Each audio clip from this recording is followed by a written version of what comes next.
రాత్రిపూట బెడ్రూంలో ఉండే ఉష్ణోగ్రతలకి, పెద్దవాళ్లలో వచ్చే గుండె జబ్బులకి దగ్గర సంబంధం ఉందని అంటున్నారు ఆస్ట్రేలియాలోని గ్రిఫిత్ యూనివర్సిటీ శాస్త్రవేత్తలు.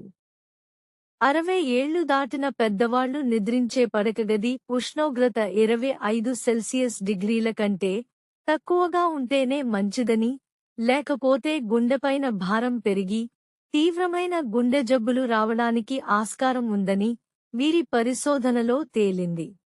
ఇందుకోసం 65 సంవత్సరాలు పైబడిన కొంతమంది పెద్దవాళ్లని ఎంపిక చేసుకుని వాళ్లకి ఫిట్నెస్ ట్రాకర్లని అమర్చి వారి గది ఉష్ణోగ్రతల ఆధారంగా గుండె పనితీరు ఎలా ఉందో గమనించారు.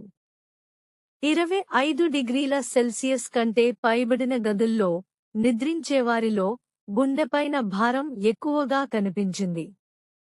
ఎందుకంటే గదిలో వేడి పెరిగే కొద్దీ శరీరంలో వేడి పెరుగుతూ వస్తుంది.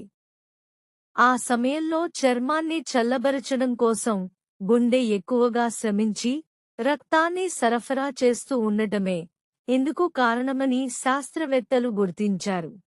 ఇక గది ఉష్ణోగ్రత పెరిగే కొద్దీ గుండెపైన భారం రెట్టింపు అవుతుందట. 25 డిగ్రీల కంటే తక్కువ ఉన్నప్పుడు గుండెపైన ఏ భారమూ లేకపోవడం కూడా గుర్తించారు. అందుకే పెద్దవాళ్లు ఉండే గదులు గాలి ప్రసరించే విధంగానూ, మరీ వేడిగా, మరీ చల్లగా కాకుండానూ ఉండాలని శాస్త్రవేత్తలు సూచిస్తున్నారు. సమాప్తం.